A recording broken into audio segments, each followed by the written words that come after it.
Hello friends, welcome you all at our YouTube channel Neev academy. उम्मीद करता हूँ आपके जो गुजरात बोर्ड के एग्जाम हो रहे हैं वो बहुत ही शानदार हो रहे होंगे। मैथमेटिक्स स्टैंडर्ड के क्वेश्चन पेपर को हम डिस्कस कर रहे थे। सेक्शन ए और सेक्शन बी हम ऑलरेडी डिस्कस कर चुके हैं। अगर आपने वो वीडियोस नहीं देखे हैं तो डिस्क्रिप्शन में आपको लिंक मिल जाएगा, आप डायरेक्ट उस लिंक पे क्लिक करके उन वीडियोज को देख सकते हैं।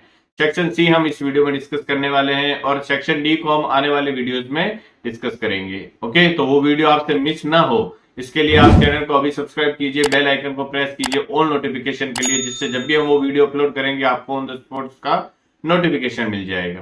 ठीक है, तो फटाफट स्टार्ट करते हैं सेक्शन सी के डिस्कशन को।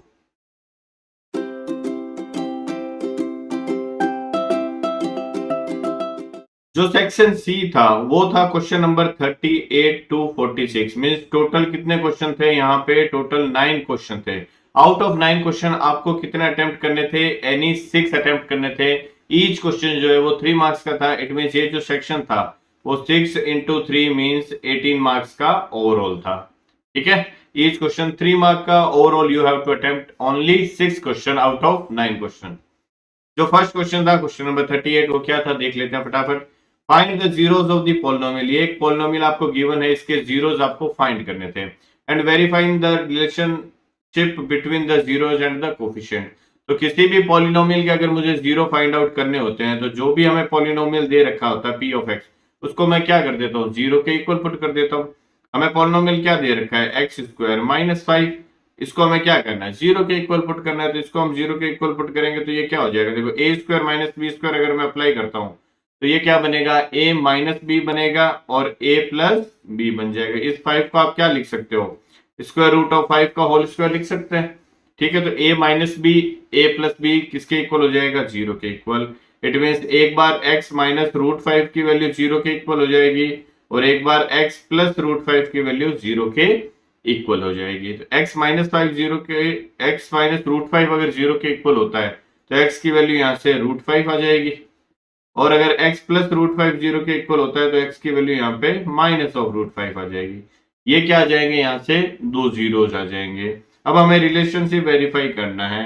तो अगर मैं सम ऑफ द रूट्स फाइंड करता हूँ, यहाँ पे सम ऑफ द रूट्स जो है क्या होंगे? यहाँ पे एक रूट आ गया माइनस ऑफ रूट 5, एक हो गया प्लस ऑफ रूट 5। तो दोनों का सम क्या बन रहा है? जीरो बन रहा है। अब इस जीरो को मैं क्या लिख सकता हूँ? क्या मैं इसको 0/1 नहीं लिख सकता? बिल्कुल लिख सकता हूँ। इस जीरो को मैं ऐसे भी लिख सकता हूँ, माइनस ऑफ 0/1। और ये माइनस जीरो को मैं क्या लिख सकता हूँ? माइनस ऑफ b/a लिख सकता हूँ 1 को। तो सम जो होता है वो किसके इक्वल आ गया? माइनस ऑफ b/a के इक्वल आ गया। मीन्स ये सम वेरीफाई हो गया। किसके साथ में? जीरोस के साथ में और कोफिशिएंट के साथ में। ठीक है, सिमिलरली आपको प्रोडक्ट भी वेरीफाई करना था। तो अगर मैं यहाँ पे प्रोडक्ट करता हूँ किसका? माइनस ऑफ रूट 5 और प्लस रूट 5 का प्रोडक्ट, तो क्या आएगा? ये माइनस ऑफ 5 आएगा। इस माइनस ऑफ 5 को मैं क्या लिख सकता हूँ? -5/1 लिख सकता हूँ। -5 को मैं c लिख सकता हूँ, 1 को मैं क्या लिख सकता हूँ? a लिख सकता हूँ। तो ये प्रोडक्ट इस तरीके से जो है जीरोस का वो कोफिशिएंट के साथ में वेरीफाई हो जाएगा। तो इस तरीके से आपको यहाँ वेरीफाई करना था। ठीक है, क्वेश्चन नंबर 39 देखो। Find a quadratic polynomial. ये भी पोलिनोमियल से रिलेटेड है।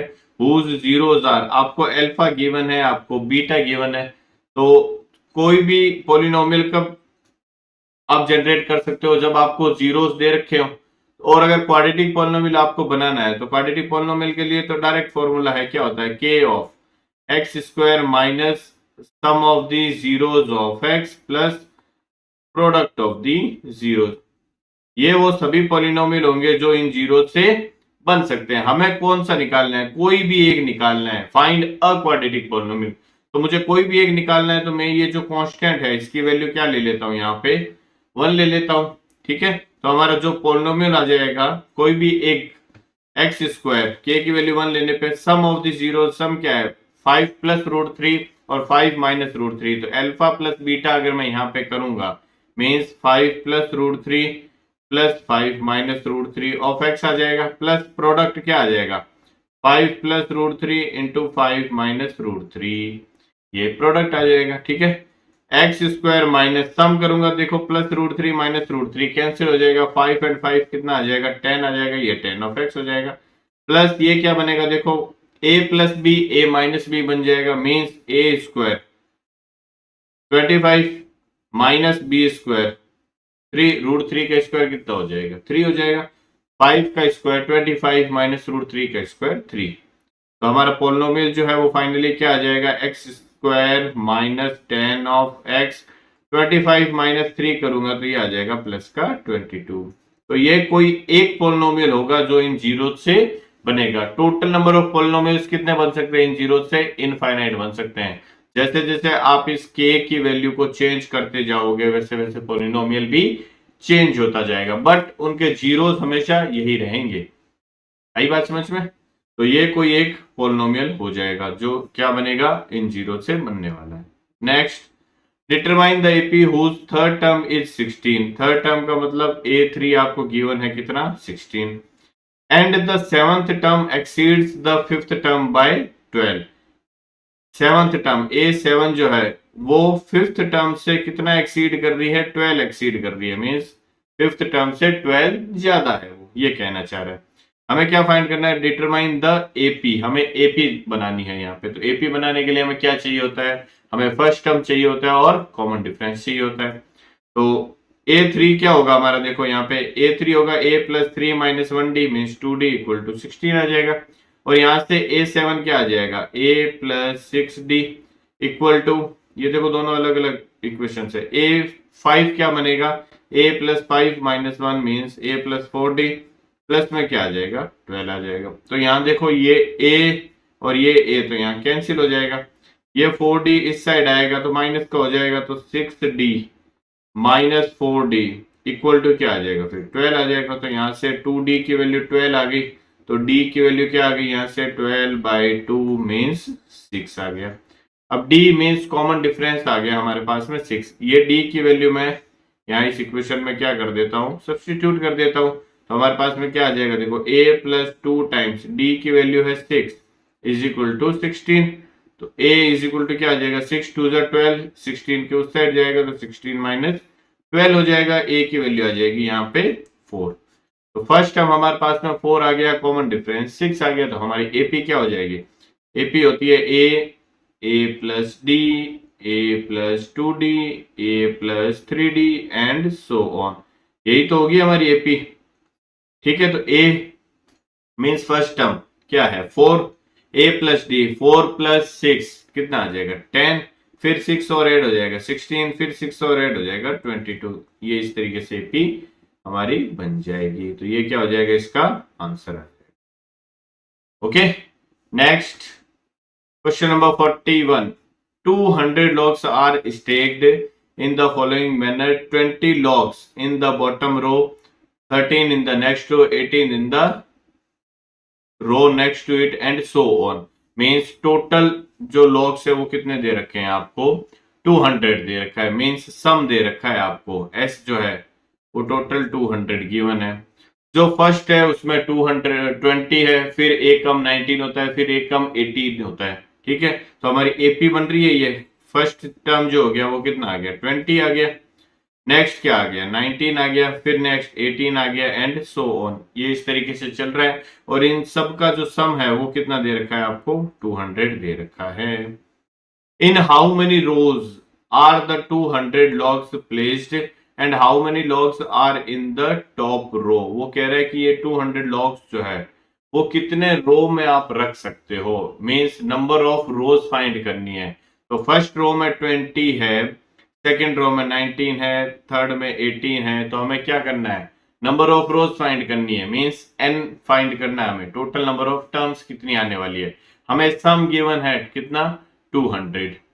ओके, तो सबसे पहले तो हमें n फाइंड करना होगा। तो n फाइंड करने के लिए हम क्या करेंगे, सम का फॉर्मूला अप्लाई करेंगे। S N is equal to क्या होता है n/2 2a plus n minus 1 into D.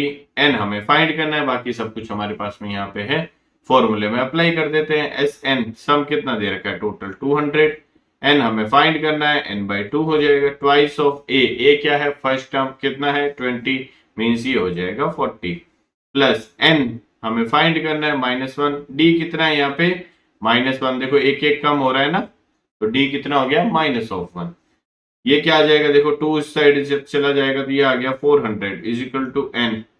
ये बनेगा 40 माइनस ऑफ n प्लस 1 आ जाएगा ये। ठीक है, फर्दर इसको देखो सिंप्लीफाई करेंगे तो ये क्या बन जाएगा, 400 is equal to n into 41 minus n आ जाएगा ये।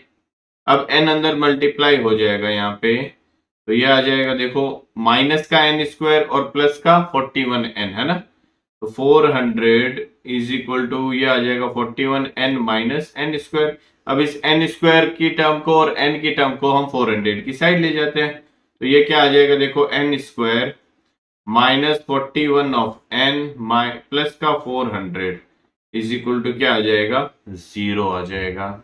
हमें क्या करना है, इसके फैक्टर फाइंड करने मींस n की वैल्यू फाइंड करनी है, तो n की वैल्यू फाइंड करने के लिए क्वाड्रेटिक इक्वेशन है, हम फैक्टराइजेशन को यूज करेंगे। तो ये फैक्टर क्या बन जाएगा देखो, माइनस का 41 n चाहिए हमें ऐड करने पे और मल्टीप्लाई करने पे 400 n स्क्वायर आना चाहिए है ना, तो 25 एंड 16 बन जाएगा, दोनों माइनस के हो जाएंगे। ठीक है, तो माइनस का 25 n आ जाएगा और माइनस का ही क्या आ जाएगा 16 n। ये मैं यहाँ पे सब्स्टिट्यूट कर देता हूँ, तो n square minus of 25n minus of 16n plus में 400 इज इक्वल टू 0 आ जाएगा। n स्क्वायर माइनस 25n से n कॉमन आ गया, ये n माइनस 25 बच जाएगा, माइनस ऑफ 16 यहाँ कॉमन आ जाएगा, ये n माइनस 25 बच जाएगा equal to 0। n minus 25 overall common आ जाएगा, n माइनस 16 बच जाएगा इक्वल टू 0। यहाँ से n की दो वैल्यू आएगी, एक बार आएगी 25 और एक बार आएगी 16। ठीक है, अब क्या ये दोनों n की वैल्यूज वैलिड होगी, ये मुझे चेक करना है। ठीक है, क्योंकि हमें देखो टॉप रो भी फाइंड करना है, टॉप रो में ये कह रहा है कि कितने लॉग्स होंगे, तो अगर मेरी टॉप रो 25th होगी इट मींस nth टर्म क्या होगी 25th टर्म होगी, तो मैं फाइंड आउट कर लेता हूँ 25th टर्म क्या बनती है यहाँ पे है ना। तो a25 अगर देखो मैं यहाँ पे फाइंड करता हूँ, a25 इज इक्वल टू क्या आ जाएगा, a प्लस 24 ऑफ d आ जाएगा। a क्या है हमारा 20 है, प्लस 24 ऑफ d की वैल्यू माइनस है, तो a25 क्या आ गया हमारे पास में माइनस ऑफ 4 आ गया। तो a25 माइनस 4 आ रहा है, क्या माइनस 4 लॉग्स पॉसिबल है, नहीं है। ठीक है, इट मींस a25 पॉसिबल नहीं है, इट मींस n की वैल्यू 25 नहीं हो सकती, तो फिर n की वैल्यू क्या होगी हमारी 16 होगी। आई बात समझ में, तो n की वैल्यू 16 होगी, इट मींस वही हमारी क्या होगी फिर टॉप रो होगी। तो हमें a क्या फाइंड करना है, a16 फाइंड करना है, तो a16 क्या आ जाएगा a प्लस 15 ऑफ d। तो a कितना है हमारे पास में 20 है, प्लस 5 ऑफ d कितना हो जाएगा -1 हो जाएगा। ठीक है, तो ये 20 प्लस 15 इंटू -1 करूंगा तो ये 20 माइनस 15 हो जाएगा, तो ये आंसर आ जाएगा हमारा 5। मीन्स 16th टर्म जो बनेगी वो क्या बनेगी 5 बनेगी, और जो टॉप रो होगी उसमें टोटल नंबर ऑफ लॉग्स कितने होने वाले हैं 5 होने वाले हैं। ठीक है, n की वैल्यू 16 होगी और वही हमारी टॉप रो होगी और उसमें टोटल नंबर ऑफ लॉग्स होने वाले हैं 5। Next, find the ratio in which the line segment joining a and b is divided by x axis। आपको वो रेशियो फाइंड करना है जिस रेशियो में ए बी जो है वो एक्स एक्सिस से डिवाइड होता है। ठीक है, कैसे फाइंड करूंगा, सपोज ये मैं एक लाइन ले लेता हूं, ये पॉइंट ए को शो कर रहा है यहाँ पे 1, -5, ये पॉइंट बी है सपोज -4, 5, और इसको क्या कर रहा है एक्स एक्सिस डिवाइड कर रहा है इस तरीके से। ठीक है, अब ये एक्स एक्सिस है यहाँ पे, ये जो पॉइंट है ये कहां पे है एक्स एक्सिस पे है। ओके, और मैं एज्यूम कर लेता हूं कि ये जो एक्स एक्सिस ए बी को डिवाइड करती है वो के रेशियो 1 में डिवाइड करती है। अब ये जो भी पॉइंट होगा, सपोज ये पॉइंट पी है, ये पॉइंट लाइन पे भी होगा और एक्स एक्सिस पर भी होगा, और एक्स एक्सिस पे कोई भी पॉइंट अगर होता है तो उसका वाई कोऑर्डिनेट ऑलवेज क्या होता है 0 होगा। ठीक है, इट मींस ये जो भी पॉइंट बनेगा हमारा वो पॉइंट a,0 नेचर का होने वाला है, उसका y कोऑर्डिनेट ऑलवेज क्या होगा पॉइंट का 0 होने वाला है। ठीक है, अब हमें रेशियो फाइंड करना है, तो मैंने k रेशियो 1 क्या कर लिया एज्यूम कर लिया। अब k रेशियो 1 एज्यूम कर लिया है तो देखो पॉइंट p के कोऑर्डिनेट में फाइंड कर लेता हूं in the form of k। Point p के कोऑर्डिनेट क्या निकलेंगे k की फॉर्म में, x कोऑर्डिनेट क्या होगा आपको सेक्शन फॉर्मूला पता है, ये m हो गया, ये 1 क्या हो गया n हो गया। ये क्या हो गया हमारा m हो गया, और ये क्या हो गया 1n हो गया। तो क्या होता है m of x2 plus n of x1 upon m plus n। तो m की जगह यहाँ पे मैंने k ले लिया, तो k ऑफ -4 मीन्स -4k हो गया। 1 of 1 plus 1 upon k plus 1 आ गया, ये x कोऑर्डिनेट हो गया। y कोऑर्डिनेट क्या हो जाएगा k ऑफ 5 मीन्स 5k, ठीक है। 1 ऑफ -5 मीन्स -5 अपॉन क्या हो गया k प्लस 1 हो गया, ये हमारा y कोऑर्डिनेट हो गया, ठीक है। अब ये जो पॉइंट P है ये x एक्सिस के ऊपर है, इट मींस इसका y कोऑर्डिनेट किसके इक्वल होगा 0 के इक्वल होगा, ठीक है। तो y कोऑर्डिनेट को मैं क्या कर देता हूँ 0 के इक्वल पुट कर देता हूँ, it means 5k -5 upon k plus 1 की वैल्यू क्या हो जाएगी 0 हो जाएगी। तो अगर ये 0 हो जाएगी तो ये k प्लस 1 इस साइड जाएगा 0 हो जाएगा। आपके पास में क्या आ जाएगा 5k इक्वल टू 5। तो k की वैल्यू क्या आ जाएगी यहाँ पे 1 आ जाएगी। k की वैल्यू 1 आ गई, इट मींस रेशियो क्या आ जाएगा, रेशियो आपने क्या लिया है k रेशियो 1 लिया है ना, तो वो रेशियो आ जाएगा 1:1। ओके। अब आपको बोला है कि आपको पॉइंट ऑफ डिवीजन भी फाइंड आउट करना है, मींस ये जो पॉइंट P है ये भी आपको बताना है। तो पॉइंट P का y कोऑर्डिनेट तो हमें पता है 0 है, a जो है वो क्या है उस पॉइंट का x कोऑर्डिनेट है। तो x कोऑर्डिनेट की वैल्यू तो किसके इक्वल है, a जो है किसके इक्वल है -4k plus 1 upon k plus 1 के इक्वल ही तो है, ठीक है। और k की वैल्यू हमारे पास में क्या आ गई है 1 आ गई है, तो मैं ये वैल्यू यहाँ पे सब्स्टिट्यूट कर दूंगा, -4 इंटू 1 प्लस 1 अपॉन 1 प्लस 1, ये आएगा -4 प्लस 1 मीन्स -3/2। तो देयरफॉर जो पॉइंट P बन जाएगा हमारा, पॉइंट P क्या बन जाएगा -3/2, 0। ये क्या हो जाएगा इसका आंसर हो जाएगा, ठीक है। एक ये आंसर हो जाएगा। इस तरीके से हम इसको सिंप्लीफाई कर देंगे, ठीक है। नेक्स्ट क्या है देखो, two concentric circles are of radius 5 centimetre and 3 centimetre, ये आपको दे रखा है। Find the length of the कोड of the larger circle which touches the smaller circle. दो कॉन्सेंट्रिक सर्कल दे रखे हैं, तो मैं कॉन्सेंट्रिक सर्कल बना लेता हूं यहाँ पे। ये मैंने एक सर्कल बना लिया बड़ा वाला, ठीक है। इसको मैं क्या कर देता हूं, अब इसी का कॉन्सेंट्रिक एक दूसरा सर्कल मैं बना लेता हूं सेम रेडियस इसकी। एक सेकेंड रुको,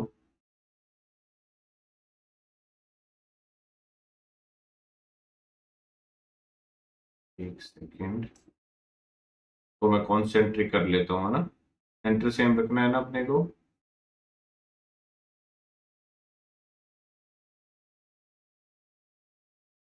ये आ गया इसका कॉन्सेंट्रिक, ठीक है। इसका भी मैं शेप फिल नो कर देता हूँ।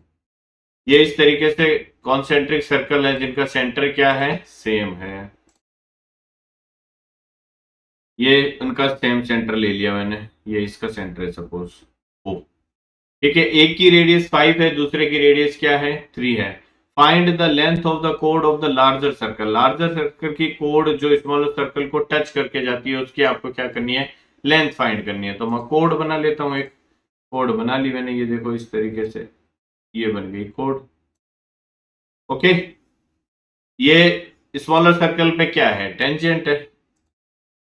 अब अगर ये टेंजेंट है तो ये सेंटर से इस पे मैं क्या डालूंगा यहाँ पे परपेंडिकुलर होगा ऑलवेज। रेडियस टेंजेंट के क्या होती है परपेंडिकुलर होती है, ठीक है। और ये रेडियस जो दे रखी है ये वाली रेडियस, ये जो रेडियस बनेगी कितनी बनेगी, ये आउटर सर्कल की रेडियस है, किसके इक्वल आएगी ये 5 सेंटीमीटर के इक्वल। और ये ओ एम जो है वो क्या है, ये सपोज ए बी हमारी कोड है, ओ एम क्या है स्मॉलर सर्कल की रेडियस, ये किसके इक्वल दे रखा है आपको 3 सेंटीमीटर के इक्वल। तो यहाँ पे ए एम क्या आ जाएगा फिर ए एम स्क्वायर, अगर मैं फाइंड आउट करता हूँ पाइथागोरस अप्लाई करता हूँ, A M square equal to क्या हो जाएगा ओ ए का whole square minus O M का होल स्क्वायर। तो ओ ए है 5 का स्क्वायर मीन 25, ओ एम है 3 का स्क्वायर 9। तो ए एम जो आ जाएगा वो किसके इक्वल आ जाएगा 16 आ जाएगा स्क्वायर रूट में, और स्क्वायर रूट में 16 ये प्लस माइनस लूंगा तो ये प्लस का 4 ले लूंगा मैं, क्योंकि ये क्या है एक लेंथ है ए एम, ठीक है। अब ये जो AM है वो क्या है, AB का हाफ होगा, बिकॉज ये जो पॉइंट ऑफ कांटेक्ट होता है वो कोड को क्या करता है, दो इक्वल पार्ट में डिवाइड करता है। देयरफॉर AB जो हो जाएगा वो क्या हो जाएगा, ट्वाइस ऑफ AM हो जाएगा। तो ये आ जाएगा आपके 8 सेंटीमीटर AB। ठीक है, ये सबसे इजी क्वेश्चन था आई थिंक इस सेक्शन में। Next, two tangents TP and TQ are drawn to a circle with center O from an external point T। एक सर्कल पे दो टेंजेंट ड्रॉ करनी है, तो ये मैं एक सर्कल ले लेता हूं फिर से। ठीक है,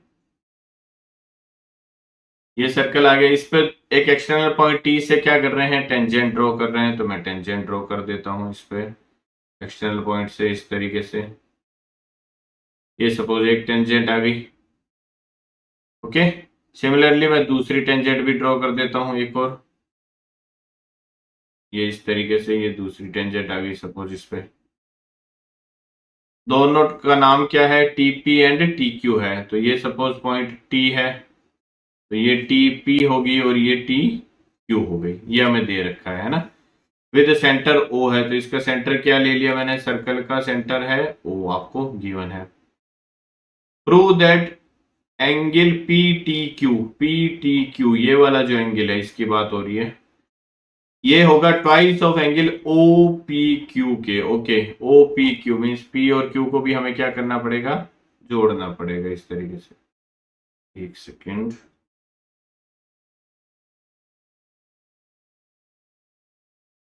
इंटू किए, क्या आ गया यहाँ पे,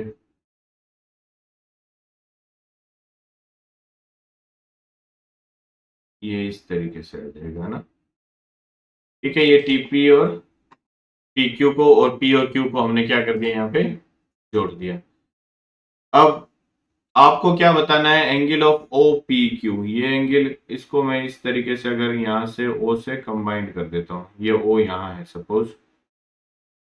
ठीक है, तो एंगल PTQ, ये PTQ जो है वो ट्वाइस होगा किसका, अगर ये एंगल मैं थीटा ले लेता हूं तो ये क्या होना चाहिए, ट्वाइस ऑफ थीटा होना चाहिए। यह आपको प्रूव करना है यहाँ पे। ठीक है, प्रूव कर देंगे अपन। अब देखो, अगर यहाँ पे आपको पता है TP इक्वल टू क्या होगा, TQ होगा, है ना। तो देयरफॉर ये जो ट्राइंगल दे रखा है, ट्राइंगल TPQ जो होगा वो क्या होगा, आइसोसेलेस ट्राइंगल होगा, है ना। अगर ये आइसोसेलेस ट्राइंगल होगा तो इसके ये जो अपोजिट एंगल्स हैं ये इक्वल साइड्स है, तो इक्वल साइड्स के अपोजिट जो एंगल बनेगा ये अगर अल्फा है तो ये भी कितना बनेगा, अल्फा बनेगा, ऑब्वियस सी बात है। ओके, और एक चीज मुझे बताइए कि ये जो है ये पूरा एंगल, क्या ये एंगल 90 डिग्री नहीं होगा क्या, OP जो है वो परपेंडिकुलर होगा किस पे, PT पे। ठीक है, देयरफॉर मैं ये बोल सकता हूं कि angle OPQ plus angle QPT जो होगा वो किसके इक्वल होने वाला है, 90 डिग्री के इक्वल होने वाला है, सीधी सी बात है। ओके, और एक मुझे यहां से ये इक्वेशन मिल गई सपोज एक, और मैं यहां से ये भी तो बोल सकता हूं, ये जो एंगल QPT है ये क्या है मेरा, अल्फा ले लिया मैंने, तो एंगल OPQ जो है हमारा क्या आ गया, angle OPQ equal to 90 degree minus alpha हो गया यहाँ पे। ओके, एक यहाँ पे मुझे क्या इक्वेशन मिल रही है, angle PTQ plus twice of alpha जो होगा वो 180 डिग्री के इक्वल होगा, ऑब्वियस सी बात है ना। तो एंगल PTQ इक्वल टू क्या हो जाएगा, यहाँ पे अल्फा की जगह अगर मैं वैल्यू पुट कर देता हूं, यहाँ पे देखो angle PTQ plus twice of alpha कितना है, यहाँ पे अल्फा की वैल्यू अगर मैं पुट करता हूं तो ये आ जाएगा अपने पास में 90 degree minus angle of OPQ। ठीक है, और ये किसके इक्वल होगा, 180 डिग्री के इक्वल होने वाला है। ठीक है, अब देखो एंगल PTQ प्लस 2 अंदर मल्टीप्लाई होगा तो 180 degree minus twice of angle OPQ is equal to क्या आ जाएगा, 180 डिग्री। ये 180 और 180 एक दूसरे को क्या कर देंगे, कैंसिल कर देंगे। तो यहाँ से आपके पास में देखो क्या आ गया, angle P T Q is equal to हो जाएगा 2 times angle of O P Q के, और यही हमें क्या करना था यहाँ पे, प्रूव करना था। ठीक है, तो इस तरीके से आप क्या कर सकते हो, इसको प्रूव कर सकते हो। Next, find the area of the segment A Y B. आपको ए वाई बी ये जो शेडेड रीजन दे रखा है इसका एरिया फाइंड करना है। If radius of the circle is 21 centimetre and angle AOB जो है वो 120 डिग्री दे रखा है, यूज पाई की वैल्यू 22/7, ये मुझे यूज करना है। ओके, तो सबसे पहले अगर मुझे ये सेगमेंट का एरिया फाइंड करना है तो सेगमेंट का एरिया कैसे निकलेगा, ये टोटल सेक्टर एंगल, कौन सा वाला सेक्टर, OAYB के टोटल सेक्टर एरिया में से मैं ट्राइंगल AOB का एरिया क्या कर दूं, सब्ट्रैक्ट कर दूं, तभी निकलेगा। अब इस ट्राइंगल का एरिया कैसे निकलेगा, देखो सबसे पहले तो मैं यहाँ पे क्या लिखूंगा, देखो एरिया ऑफ शेडेड रीजन जो भी आएगा, एरिया ऑफ शेडेड रीजन वो किसके इक्वल आएगा, एरिया ऑफ सेक्टर, कौन सा वाला सेक्टर, OAYB, माइनस क्या होगा, एरिया ऑफ ट्राइंगल AOB। तो सेक्टर का एरिया तो मैं सीधा निकाल लूंगा, कैसे निकलेगा, theta upon 360 into pi r square, means 120 upon 360 1/3 of pi r square आ जाएगा वहां से, तो सीधा। ठीक है, चैलेंजिंग क्या है यहाँ पे, इस ट्राइंगल के एरिया को फाइंड करना। तो अगर मैं इस ट्राइंगल का एरिया फाइंड आउट करना चाहूं तो एक चीज मुझे बताओ, अगर मैं सेंटर से यहाँ कोड पे परपेंडिकुलर डालूंगा, ठीक है, ये इस तरीके से परपेंडिकुलर यहाँ पे डलने वाली है, तो ये जो एंगल है 120 डिग्री, ये क्या 60 डिग्री में डिवाइड नहीं हो जाएगा, ये भी 60 हो जाएगा, ये भी 60 हो जाएगा। ओके, और ये क्या बनेगा, एक राइट एंगल ट्राइंगल बनेगा। सपोज ये मैं पॉइंट M ले लेता हूं जो OM है, ठीक है, तो ये देखो इस तरीके से बन जाएगा एक राइट एंगल ट्राइंगल। ये यहाँ 90 डिग्री बनेगा, कहां पे, M पे राइट जो है वो क्या बनने वाला है, 90 डिग्री बनने वाला है ना। OM परपेंडिकुलर हो गया, AM क्या हो गया, इसका बेस हो गया, और एंगल कितना हो गया यहाँ पे 60 डिग्री हो गया, कहां पे, O पे। ये O, सपोज O मैं यहां ले लेता हूं तो O पे एंगल 60 डिग्री हो गया ये, ठीक है, और ये क्या आ गया, A आ गया। OA जो है वो 21 आपको दे रखा है, तो मुझे यहाँ पे OM भी फाइंड करना है और AM भी फाइंड करना है। ठीक है, बिकॉज जो ट्राइंगल का एरिया निकालेंगे हम वो 1/2 इंटू बेस इंटू हाइट करने वाले हैं हम। बेस अगर AM आ गया तो ओवरऑल मेरे पास में AB आ जाएगा, ट्वाइस ऑफ AM कर देंगे हम, है ना। तो यहाँ पे एक एंगल मुझे पता है, तो सबसे पहले तो मैं क्या फाइंड कर लूं, परपेंडिकुलर फाइंड कर लेता हूँ, हाइपोटेन्यूज मेरे पास में है। तो यहाँ पे अगर मैं साइन 60 डिग्री अप्लाई करता हूँ, साइन 60 क्या हो जाएगा, AM अपॉन OA हो जाएगा। साइन 60 होता है √3/2 इज इक्वल टू AM मुझे फाइंड करना है, और OA मेरे पास में है 21। तो AM की वैल्यू यहाँ पे कितनी आ जाएगी हमारे पास में, 21√3/2 सेंटीमीटर। ये तो हमारे पास में AM आ गया। सिमिलरली अगर AM इतना आ रहा है तो AB कितना हो जाएगा, इसका ट्वाइस हो जाएगा। Therefore AB is equal to क्या आ जाएगा, ट्वाइस ऑफ AM, मीन्स ये आ जाएगा 21/√3 सेंटीमीटर AB की वैल्यू। ओके, अब मुझे OM फाइंड करना है, तो OM क्या हो जाएगा, OM के लिए मैं क्या अप्लाई कर दूं, cos 60 डिग्री अप्लाई कर देता हूं। cos 60 डिग्री इक्वल टू हो जाएगा OM अपॉन OA। cos 60 होता है 1/2 इक्वल टू OM मुझे फाइंड करना है, और OA है 21, तो OM की वैल्यू आ जाएगी 21/2। OM जो होगा वो क्या आ जाएगा, 21/2 सेंटीमीटर, यहाँ से, है ना। ठीक है, और यहाँ से AM आ जाएगा हमारे पास में। अब मुझे अगर सेक्टर का एरिया निकालना है तो मैं, जो शेडेड रीजन का निकालना है तो मैं डायरेक्ट यहाँ से निकाल, एरिया ऑफ सेक्टर क्या हो जाएगा, 120 डिग्री अपॉन 360 इंटू पाई की value 22/7 into R square, R कितना है यहाँ पे 21 है, तो ये 21 इंटू 21 आ जाएगा। माइनस में क्या करना है, एरिया ऑफ ट्राइंगल AOB, तो एरिया ऑफ ट्राइंगल क्या हो जाएगा, 1/2 इंटू बेस क्या हो गया इसका AB, ठीक है, इंटू हाइट क्या होगी इसकी, OM होगी।